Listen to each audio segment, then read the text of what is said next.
आइए हमारे साथ कार्यक्रम में आज एक बेहद खास मेहमान हो रही हैं शामिल एडलवाइज म्यूचुअल फंड के एमडी और सीईओ राधिका गुप्ता जी, जिन्हें लंबा चौड़ा गहरा अनुभव है कैपिटल मार्केट का, फंड मैनेजमेंट का। आपने अपने प्रोफेशनल करियर की शुरुआत माइक्रोसॉफ्ट, मैकेंजी और एक्यूआर कैपिटल मैनेजमेंट जैसे दिग्गज संस्थानों के साथ की है। आप एडलवाइज म्यूचुअल फंड की सीईओ हैं 2017 से, और आपकी लीडरशिप में एडलवाइज म्यूचुअल फंड का एयूएम 6,700 करोड़ से बढ़कर ओहो 1 2 3 4 5 1 लाख करोड़ से ज़्यादा पहुंच चुका है। क्वालिफिकेशन आपने बीएससी से कंप्यूटर साइंस इंजीनियरिंग में यूनिवर्सिटी ऑफ पेंसिल्वेनिया से आपने ये डिग्री हासिल की है। इसके अलावा बीएससी की डिग्री आपने इकोनॉमिक्स में ली है वॉटरन स्कूल से। बहुत सारे आपने प्रोग्राम्स मैनेजमेंट और टेक्नोलॉजी से जुड़े हुए यूनिवर्सिटी ऑफ पेंसिल्वेनिया से भी कंप्लीट किए। राधिका जी, गुड मॉर्निंग, बहुत बहुत स्वागत है आपका। धन्यवाद हमें समय देने के लिए। सबसे पहले आपको, आपकी फैमिली, आपकी पूरी टीम और आपके सभी निवेशकों को नए साल की बहुत बहुत शुभकामनाएं। उम्मीद करते हैं नया साल आपके लिए बहुत वेल्थ और हेल्थ वाला साबित हो, ऐसी हमारी शुभकामनाएं। नमस्कार अनिल जी। पूरी एडलवाइस म्यूचुअल फंड टीम की तरफ से आपको, आपके सभी दर्शकों को नववर्ष की बहुत बहुत शुभकामनाएं। बड़ा ड्रामेटिक सा गुजरा है 2025, तो उम्मीद है कि हेल्थ वेल्थ आप सबको मिले। बिल्कुल, दोनों की ज़रूरत है इन शुभकामनाओं की। हेल्थ भी चाहिए, वेल्थ भी चाहिए। हेल्थ तो ठीक है, इंडिविजुअली अपने अपने हाथ में है, लेकिन वेल्थ मार्केट के हाथ में है। क्या लगता है 2025 से बेहतर रहेगा 2026? आजकल तो हमारी एक्सपेक्टेशन ही कम हो गई, जैसा आप सब समझाते हैं ना जनरली म्यूचुअल फंड्स के सीईओज और फंड मैनेजर, थोड़ी भाई उम्मीद कम कर लो, उम्मीद कम कर लो, तो हमने कम भी कर ली। भाई खाली इतना ही बता दें 2026 बेहतर होगा बस। मेरे हिसाब से होना चाहिए, क्योंकि 25 कोई हिंदुस्तान के, अगर आप नेट नेट 2025 साल देखें तो काफी टफ साल रहा है इंडिया के लिए। आपने शुरुआत की ये पूरे मैक्रो अनस्टेबिलिटी के साथ, टैरिफ की अनसर्टनिटी के साथ, और मैं कहूंगी ये एक ऐसा साल था अनिल जी जहां स्टॉक स्पेसिफिक एक्शन नहीं था, सारा एक्शन मैक्रो था। तो किसी इन्वेस्टर के लिए भी बहुत मुश्किल था, क्योंकि एक महीने फार्मा डार्लिंग होता था, फिर कुछ टैरिफ की न्यूज आ जाती थी तो वो डस्टबिन में चला जाता था। तो टैरिफ की रिलेटेड बहुत अनसर्टेनिटी रही।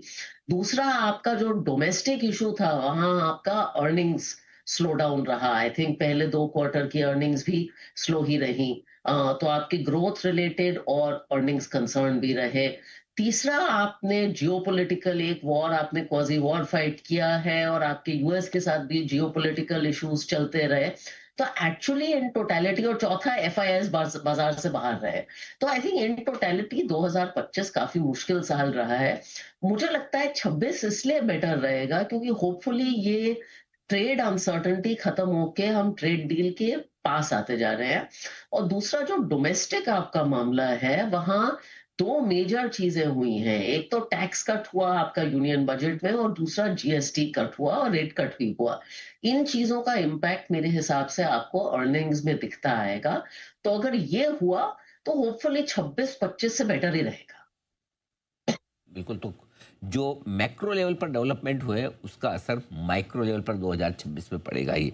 अ, एक और जहां एफआईज ने जमकर बिकवाली की, लेकिन घरेलू फंड ने मुकाबला भी दमदार तरीके से किया है। क्या लगता है आपको, फंड फ्लोज के लिहाज से कैसे देखते हैं आप? और दूसरा, फंड फ्लो तो ठीक है, लिक्विडिटी क्योंकि काफ़ी कुछ पैसा IPOs, block deals, promoter selling, QIP वगैरह में जा रहा है। 2026 इस लिहाज से कैसा रहेगा?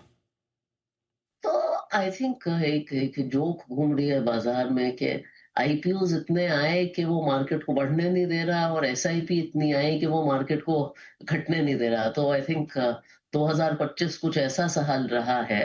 आई थिंक जहां तक डोमेस्टिक फ्लोज का मामला रहा है, एक्चुअली जितने डोमेस्टिक फ्लोज 2025 में आए हैं, इंडस्ट्री ने करीब मंथ ऑन मंथ 30 से 40 हजार करोड़ का नेट इक्विटी इनफ्लो देखा है, despite 1 year returns of stocks being down. I mean, अगर आप देखें इंडिसेस के नंबर एक साल में नेगेटिव ही हैं। ये मेरे को भी पॉजिटिवली सरप्राइज किया है। इसका मतलब है कि रिटेल इन्वेस्टर काफी रेजिलियंट रहा है, और जो हम सब लोग भी आके टीवी पे बातें करते हैं कि बुरे टाइम में पैसा डालिए, एसआईपी मत बंद करिए, ये एक्चुअली लोगों में बिहेवियर दिख रहा है और मेरे हिसाब से होपफुली ये कंटिन्यू होता रहेगा।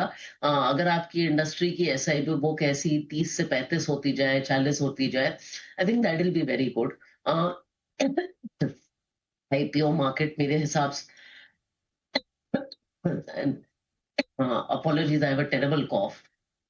I think मेरे हिसाब से IPO market will continue to be very very robust. In fact the fact कि इतने सारे आईपीओज हुए हैं और इतने बड़े बड़े आईपीओज हुए हैं despite not very very strong market conditions in October November, means कि आपका आईपीओ बाजार चलता रहेगा। बात है तो आईपीओ 2026 में भी काफ़ी रहेंगे, थोड़ा पैसा वहाँ निकल तो रहा है, इसमें कोई डाउट ही नहीं। लेकिन 2026 के लिए एक ही चीज़ की शायद ज़रूरत है, बाकी सब चीज़ें तो बॉक्सेस टिक हो चुके हैं, कि भाई कंपनियों की अर्निंग्स फिर से लौट आए दमदार तरीके से। क्या आपने कहा भी कि मैक्रो माहौल ठीक है, क्या उम्मीद रखी जाए कि रिजल्ट सुधरेंगे इस बार? एक्चुअली अगर आप क्वार्टर टू के भी रिजल्ट्स देखें अनिल जी, जहां कोई खास उम्मीद नहीं थी, तो वो रिजल्ट्स बहुत बुरे नहीं थे। एंड क्वार्टर थ्री के रिजल्ट्स अब आने में दिखेंगे, बट जो the numbers we are seeing in terms of auto sales, festive seasons, ये इनकरेजिंग ही रहे हैं। सो मेरे हिसाब से आई थिंक थोड़ा थोड़ा consumption is coming back, rural pockets में वापस आ रही है। होपफुल होपफुली ये आपको क्वार्टर थ्री के नंबर्स में भी दिखेगा। तो तीसरी तिमाही के नतीजे थोड़े से बेहतर होने की उम्मीद लेकर अगर आप चले तो शायद गलत नहीं होगा। ये पूरा पूरा एक्शन आपके लिए बन सकता है। ऑफ कोर्स ट्रेड डील एक बड़ा ट्रिगर है ही। क्या लगता है आपको, अगर मार्च तक ट्रेड डील नहीं होती है तो क्या मामला थोड़ा सा सीरियस हो सकता है फिर हमारी इकोनॉमी के लिहाज से, रुपी के लिहाज से? कैसे देखती हैं आप? I think so, I think ये फिस्कल ईयर के एंड तक आपकी ट्रेड डील होना जरूरी है, नॉट जस्ट इंडिया के पॉइंट ऑफ व्यू से बट दुनिया के पॉइंट ऑफ व्यू से। अगर मार्च तक आपकी ट्रेड डील नहीं हुई, even from a global point of view, you risk having very tough economic times. I don't want to say things like Great Depression, etc. Already आप US में देख रहे हैं इन्फ्लेशन का एक मीनिंगफुल इम्पैक्ट दिख रहा है ट्रेड डील ना होने के कारण। सो एंड अगर आप एक्सपोर्टर से जाके मिले, I been meeting a lot of companies, कोई भी कंपनी को देखें जो एक्सपोर्ट के बिजनेस में है, वहां पेन तो है। अभी वो क्या कर रहे हैं, कस्टमर ना लूज करने के लिए मार्जिन कॉम्प्रोमाइज कर रहे हैं, लेकिन कब तक करेंगे, कब तक करेंगे? तो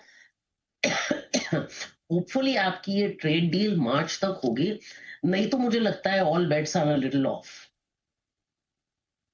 ट्रेड डील होना समय से ज़रूरी है। ज़्यादा लंबी चल गई तो फिर मामला थोड़ा सा गड़बड़ हो भी सकता है। ये बड़ी दिक्कत वाली बात हो सकती है। आइए, आखिर में एक बार आपसे ये भी जानना चाहता हूँ, कौन से सेक्टर्स, कौन से थीम्स आपको लगता है जो अभी निवेश करने के लिहाज से आकर्षक है? आई थिंक दो सेक्टर्स, एक तो हमने हाल ही में इस साल कंजम्पशन फंड लॉन्च किया था। जैसे कि हमने बात की, आई थिंक कंजम्पशन एक ऐसा सेक्टर है जो काफी स्टॉक्स ये पिटे हुए रहे हैं, लेकिन with all this action around taxes and growth coming back, हमें लगता है कंजम्पशन में थोड़ा सा सपोर्ट आ सकता है। सो कंजम्पशन इज वन जो हम बुलिश है। दूसरा, जनवरी में जाके हम फाइनेंशियल्स का फंड लॉन्च कर रहे हैं। अगर आप देखें, फाइनेंशियल्स एक ऐसा सेक्टर है जो मार्केट का अंडर परफॉर्मर रहा है, एंड अगर ये थोड़ी एक्शन आई बैक इन द इकोनॉमी, तो financials will be one sector जहां वैल्यूएशन का भी आपको बेनिफिट मिलेगा। सेक्टर तो मजबूत है ही, और फाइनेंशियल सर्विसेज सेक्टर आगे भी आपके लिए बढ़िया रह सकता है। फंड भी आप लॉन्च करने जा ही रहे। राधिका जी, आज आपसे समय ज़्यादा नहीं लूँगा। मुझे पता है कि आपकी हेल्थ काफ़ी ख़राब है और आप स्ट्रगल भी कर रहे हैं, लेकिन आपने ऐसी सिचुएशन में भी समय दिया और आपने बातचीत की हमारे दर्शकों से। बहुत बहुत धन्यवाद। गेट वेल सून, और आप एकदम धूमधाम से नया साल मनाएं, ये हमारी शुभकामना है। Thank you so much. बहुत बहुत शुक्रिया आज के लिए आपका। Thank you Anil. Thank you.